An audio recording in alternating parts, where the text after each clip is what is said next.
बांग्लादेशी अदालत ने शेख हसीना वाजिद को सजाए मौत का हुक्म दे दिया। केस का फैसला जस्टिस मोहम्मद गुलाम मुर्तज़ा की सरबराही में 3 रुकनी ट्राइब्यूनल ने दिया। बांग्लादेश की इंटरनेशनल क्राइम्स ट्राइब्यूनल 1 ने साबिक वज़ीर आज़म शेख हसीना वाजिद को इंसानियत के खिलाफ जराइम केस में मुजरिम करार देते हुए सजाए मौत सुना दी। बांग्लादेश की इंटरनेशनल क्राइम्स ट्राइब्यूनल 1 ने माजूल और मफरूर वज़ीर आज़म शेख हसीना और उनके 2 आला ओहदेदार साथियों के खिलाफ गुज़िश्ता साल जुलाई की बगावत के दौरान इंसानियत के खिलाफ जराइम के जुर्म में ये फैसला दिया है। मुकदमे में साबिक वज़ीर दाखिला असदुज़्ज़मान खान कमाल और साबिक inspector general police Chaudhry Abdullah Al Mamoon को भी शरीक जुर्म नामज़द किया गया है। असदुज़्ज़मान ताहाल मफरूर हैं, जबकि मामून ज़ेर हिरासत हैं और एतराफ़ जुर्म किया हुआ है। मामून रियासती गवाह भी बने हुए हैं।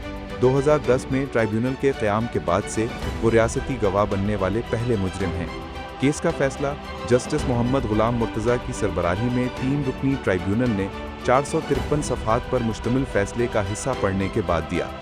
इससे कबल ट्राइब्यूनल ने 77 साला शेख हसीना वाजिद को भारत से वापस आकर ट्रायल में पेश होने की हिदायत दी थी, जिसकी खिलाफ वर्जी करते हुए शेख हसीना ने हिदायत को मुस्तरद कर दिया था। इस्तग़ासा ने ट्राइब्यूनल से तीनों मुजरिमान के असासे ज़ब्त करने और मुतासरा ख़ानदानों में तक़सीम करने का भी मुतालिबा किया है। इंसानियत के खिलाफ जराइम के मुकदमे में सजाए मौत बांग्लादेश की साबिक वज़ीर आज़म शेख हसीना वाजिद का रद्द अमल आ गया। तफ़सीलियात के मुताबिक बांग्लादेश की साबिक वज़ीर आज़म शेख हसीना वाजिद ने इंसानियत के खिलाफ मुकदमे में सजाए मौत पर शदीद रद्द अमल देते हुए इस फैसले को सियासी, जानिबदार और मुकदमे को तमाशा करार दे दिया। शेख हसीना वाजिद ने तमाम इल्ज़ामात मुस्तरद करते हुए कहा कि मेरे खिलाफ तमाम इल्ज़ामात बेबुनियाद हैं। मैं गुज़िश्ता साल जुलाई और अगस्त में होने वाली तमाम हलाकतों पर अफसोस करता हूँ, लेकिन ना तो मैंने और ना ही किसी दूसरे सियासी रहनुमा ने मुजाहिरीन को कत्ल करने का हुक्म दिया था। मुझे ना तो अदालत में अपना दिफा करने का मुनासिब मौका मिला और ना ही अपनी पसंद के वकला की खिदमात हासिल करने की इजाज़त मिली। डॉक्टर मोहम्मद यूनुस की इंतशार ज़दा और पसमानदा इंतज़ामिया के तहत ज़िंदगी गुजारने वाले करोड़ों बांग्लादेशी अवाम इन नाम नहाद ट्रायल्स के ढोंग को समझते हैं। ये कार्रवाइयाँ इंसाफ के लिए नहीं बल्कि अवामी लीग को निशाना बनाने के लिए की गई, ताकि मौजूदा हुकूमत की नाकामियों से दुनिया की तवज्जो हटाई जा सके। शेख हसीना ने ट्राइब्यूनल को मुकम्मल तौर पर जानिबदार करार देते हुए कहा कि सीनियर जजों और वकला को हटाया गया, उनको खौफजदा करके खामोश करवाया गया।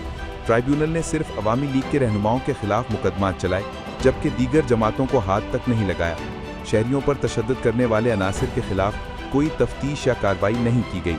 अपने बयान के आखिर में शेख हसीना ने कहा कि मैं एक शफाफ और मुनसिफाना अदालत में अपने इल्ज़ामात का सामना करने से नहीं डरती, इसीलिए मैं मुतअद्दिद मरतबा मुतालबा कर चुकी हूँ कि ये मुकदमा हेग की बैनुल-अक़वामी फ़ौजदारी अदालत में ले जाया जाए और वहाँ ऐसा ट्राइब्यूनल हो जो तशब्बुहात को सही तरीके से और ईमानदारी के साथ जांचे। भारतीय वज़ारत ख़ारिजा ने साबिक बांग्लादेशी वज़ीर आज़म शेख हसीना वाजिद की सज़ाए मौत के अदालती फ़ैसले पर रद्द अमल दिया। एक बयान में भारतीय वज़ारत ख़ारिजा ने कहा कि भारत ने साबिक बांग्लादेशी वज़ीर आज़म शेख हसीना के खिलाफ अदालती फ़ैसले को देखा है। दूसरी जानिब बांग्लादेशी हुकूमत ने भारत से शेख हसीना की हवालगी का मुतालबा भी कर दिया, जिस पर भारत का रद्द अमल भी सामने आ गया। भारतीय रद्द अमल में कहा गया कि भारत हमसाये की हैसियत से बदस्तूर बांग्लादेशी अवाम के बेहतरीन मफादात के लिए पुरअज़्म है। वज़ारत ख़ारिजा ने यह भी कहा कि बतौर हमसाया बांग्लादेशी अवाम के अमन, जमहूरियत, शमूलियत और इस्तेहकाम के लिए पुरअज़्म है।